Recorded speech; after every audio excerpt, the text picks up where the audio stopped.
Hello दोस्तों, पांडे जी की class में आपका स्वागत है। हमने आपको प्राचीन भारत के पार्ट 1 और पार्ट 2 में 10-10 क्वेश्चन के बारे में बता दिया है। अब मैं आपको पार्ट 3 में अगले 10 क्वेश्चन के बारे में बताने जा रहा हूँ। 21वां क्वेश्चन है कि सियुकी नाम का भ्रमण वृत्तांत किस लेखक ने लिखा? Fahien, Hiuen Tsang, Pliny, Herodotus. तो इसका आंसर है ह्वेनसांग। ह्वेनसांग जो कि 629 ईस्वी में भारत में आया था चीन से और 645 ईस्वी में चीन वापस लौट गया था। इसने नालंदा विश्वविद्यालय में अध्ययन भी किया। फाहियान जो ये भी एक चीनी लेखक था जो गुप्त नरेश चंद्रगुप्त द्वितीय के दरबार में आया था। इसने अपने विवरण में मध्य प्रदेश की समाज एवं संस्कृति के बारे में वर्णन किया है। प्लिनी जो कि एक यूनानी रोमन लेखक था, इसने अपनी पुस्तक नेचुरल हिस्ट्री में भारतीय पशुओं, पेड़ पौधों, वनस्पतियों, खनिज पदार्थों के बारे में वर्णन किया है। हेरोडोटस जिसे इतिहास का पिता भी कहते हैं, इसने अपनी पुस्तक हिस्टोरिका में 5वीं शताब्दी ईसा पूर्व में भारत फारस जो कि ईरान के नाम से जाना जाता है के संबंधों का वर्णन किया है। अगला क्वेश्चन है 22वां। ह्वेनसांग के समय नालंदा विश्वविद्यालय के कुलपति कौन थे? आचार्य चाणक्य, आचार्य धर्मपाल, आचार्य गुणमती, आचार्य शीलभद्र। तो हाईलाइटेड है आचार्य शीलभद्र जो है नालंदा विश्वविद्यालय के कुलपति थे जब ह्वेनसांग भारत आया था, अध्ययन कर रहा था नालंदा विश्वविद्यालय में। आचार्य चाणक्य चंद्रगुप्त मौर्य के महामंत्री थे जिन्हें कौटिल्य और विष्णुगुप्त के नाम से भी जाना जाता है। आचार्य धर्मपाल और आचार्य गुणमती भी नालंदा विश्वविद्यालय के प्रसिद्ध शिक्षक थे।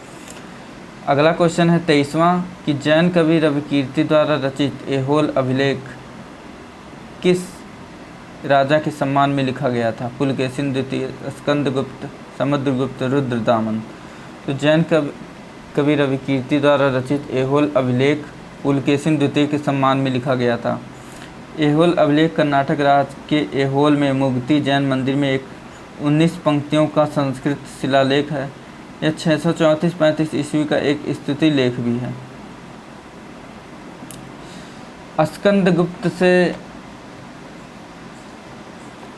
स्कंदगुप्त से संबंधित अभिलेख भीतरी एवं जूनागढ़ अभिलेख है। इसमें स्कंदगुप्त द्वारा चारों दिशाओं में अपने शत्रुओं को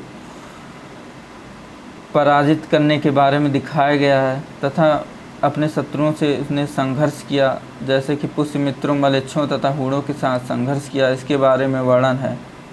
समुद्रगुप्त से संबंधित अभिलेख है प्रयाग स्तंभ लेख जिसे इलाहाबाद स्तंभ लेख भी कहते हैं। यह समुद्रगुप्त के दरबारी कवि हरिसेन द्वारा लिखा गया था। इस अभिलेख को समुद्रगुप्त ने 200 ईस्वी में कौशाम्बी से लाए गए अशोक स्तंभ पर खुदवाया था। इनमें उन राज्यों का वर्णन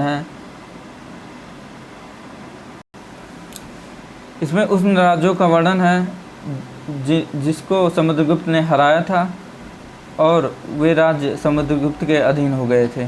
रुद्रदामन से संबंधित अभिलेख है गिरनार अभिलेख जो कि एक उच्च कोटि का संस्कृत गद्य का स्वरूप प्रकट करता है, जिसमें सुबंधु, दंडी और बाण की गद्य शैली का पूर्ण रूप देखा जा सकता है। जूनागढ़ शिलाओं पर अशोक के 14 शिलालेख तथा स्कंदगुप्त के शिलालेख भी हैं। 24वां क्वेश्चन है कि जब एक हिंदू मंदिर का मुख्य भाग 4 सहायक मंदिरों से घिरा होता है तब इसे हम किस रचना शैली से संबोधित करते हैं? नागर शैली, द्राविड़ शैली, पंचायतन शैली, वेसर शैली। तो इसका आंसर हाईलाइटेड है पंचायतन शैली। नागर शैली में मंदिर शिखर अपने ऊंचाई के क्रम में ऊपर की ओर पतला होता जाता है। शिखर पर आमलक की स्थापना होती है। मंदिर आमतौर पर ऊंचे चबूतरे पर बनाया जाता है। द्राविड़ शैली के मंदिर काफ़ी ऊंचे होते हैं जिसमें कई कक्ष, जलकुंड, छोटे मंदिर। इन मंदिरों के प्रवेश द्वार को गोपुरम कहा जाता है। वेसर शैली जो कि नागर शैली और द्राविड़ शैली दोनों का मिला जुला रूप है। अगला क्वेश्चन है 25वां कि आग का आविष्कार किस काल में हुआ? पुरा पाषाण काल, नव पाषाण काल, मध्य पाषाण काल, पाषाण काल। तो आग का आविष्कार पुरा पाषाण काल में हुआ। पहिए का आविष्कार नव पाषाण काल में हुआ तथा नव पाषाण काल में अस्थायी निवास की प्रवृत्ति मनुष्य ने सबसे पहले अपनाई तथा कुत्ते को पालतू बनाना भी नवपाषाण काल में शुरू हुआ। कृषि का आविष्कार भी नवपाषाण काल में हुआ। मध्य पाषाण काल, पुलह पाषाण काल और नवपाषाण काल के मध्य में आता है। पाषाण काल आप जानते ही हैं। अगला क्वेश्चन है 26वां, मनुष्य द्वारा बनाया जाने वाला प्रथम औजार था। हथौड़ी, चाकू, कुल्हाड़ी, वेदनी। तो मनुष्य द्वारा बनाया जाने वाला प्रथम औजार कुल्हाड़ी था।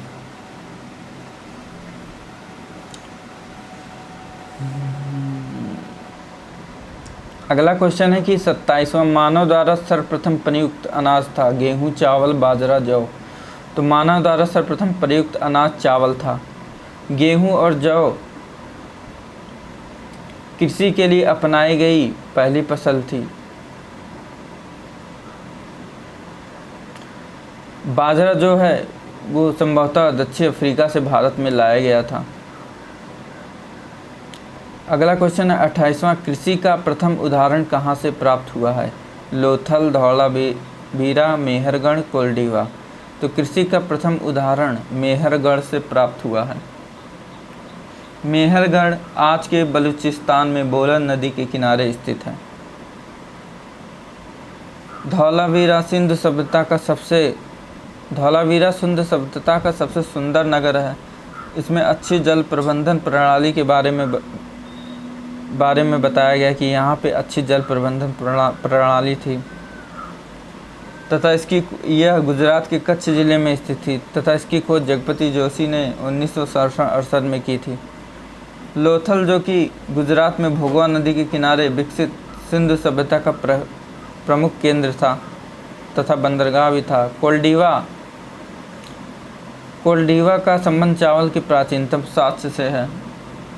कोल्डिवा जौनपुर से कुछ दूरी पर स्थित है। यहाँ चावल के साथ साथ गेहूं भी पाया गया था तथा यहाँ मवेशियों के हड्डियों के अवशेष भी पाए गए थे।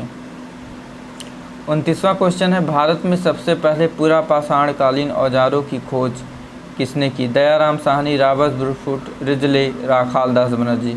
तो यहाँ कुछ गलत हो गया था तो मैंने इसका सही आंसर है रॉबर्ट ब्रूटफुट।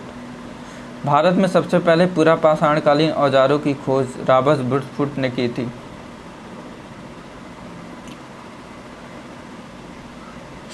सिंधु सभ्यता की खोज दयाराम साहनी ने की थी।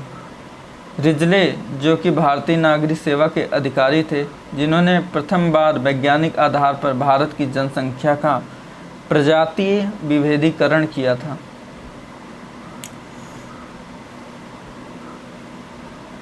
राखाल दास बनर्जी जो कि मोहनजोदड़ो के उत्खनन खोजकर्ता थे, जो कि मोहनजोदड़ो पाकिस्तान के सिंध प्रांत के लड़काना जिले में स्थित है। 1922 में राखाल दास बनर्जी ने इसके उत्खनन करता थे। अंतिम क्वेश्चन 30वां क्वेश्चन है, जूते हुए खेत एवं नक्काशीदार ईंटों के प्रयोग का साक्ष्य कहाँ से प्राप्त हुआ है। मोहनजोदड़ो, धौलावीरा, राखीगढ़ी, कालीबंगन। जूते हुए खेत एवं नक्काशीदार ईंटों के प्रयोग का साक्ष्य कालीबंगन से प्राप्त हुआ है। मोहनजोदड़ो जो कि पाकिस्तान के सिंध प्रांत के लड़काना जिले में स्थित है, पिछले क्वेश्चन में मैंने बताया, जो कि 1922 में इसके उत्खननकर्ता राखाल दास बनर्जी थे। धौलावीरा के बारे में भी मैंने आपको बताया कि जो कि जगपति जोशी ने 1967 में इसकी खोज की थी। सिंधु सभ्यता का सबसे सुंदर नगर था। राखीगढ़ी जो कि भारतीय उपमहाद्वीप का सबसे बड़ा हड़प्पा स्थल है। यह स्थल मौसमी घग्गर नदी से 27 किलोमीटर दूर सरस्वती नदी के मैदानी इलाकों में स्थित है। यह हरियाणा के हिसार जिले में स्थित है।